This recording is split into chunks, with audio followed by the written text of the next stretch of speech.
Hey guys, what's up? Shadolance back for another review. I am doing the M92FS Gold. Now, the only reason I haven't gotten to this yet is because A, it is such a crappy weapon, and B, it is such a really just annoying weapon to review, and I never bothered to try to get it, but I finally got it out of a mist, and plus that I got gifted to me by a friend. I don't remember who it was, but he doesn't actually really play combat arms himself. He just kind of gave me $2 for NX, so I was like, yeah!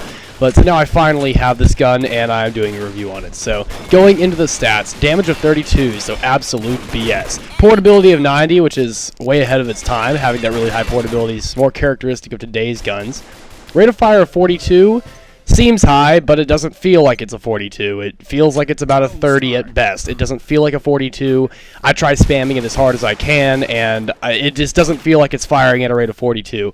The accuracy of 55 is about right. This thing has accuracy worth crap. The accuracy on this gun is awful. That's true of almost any M92FS variant, whether you're crouching or not. This gun is just awful.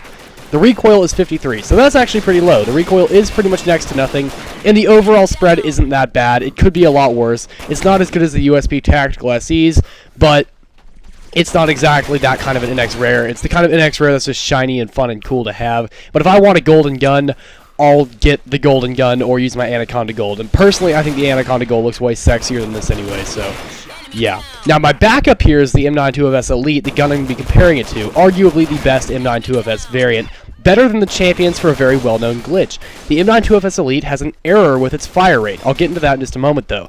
The M92FS Elite has a damage of 28, so 4 points below the gold. However, it has about the same damage drop-off, so you're going to be doing almost no damage with either gun in any kind of range. The portability is still 90, so very high. The rate of fire of 45 is a lie, for another reason that I'll get back to in just a minute. The accuracy is 59, which is actually higher than the M92FS Gold, which is at 55. And that feels pretty much true. The recoil of 59, however, is also higher. The recoil on the M92FS Gold is 53, and it is noticeable that the recoil is higher on the M92FS Elite. Pretty much any of the M92FS series guns are going to have practically no recoil. That's one of the big busts of the gun, and also they have very, very, very fast reloads despite the magazine size of 15, which is really nice. It's like a G23 style thing, except without the crazy fast fire rate. However, as I mentioned before, the M92FS Elite has a very, very well-known glitch. The fire rate is practically infinite.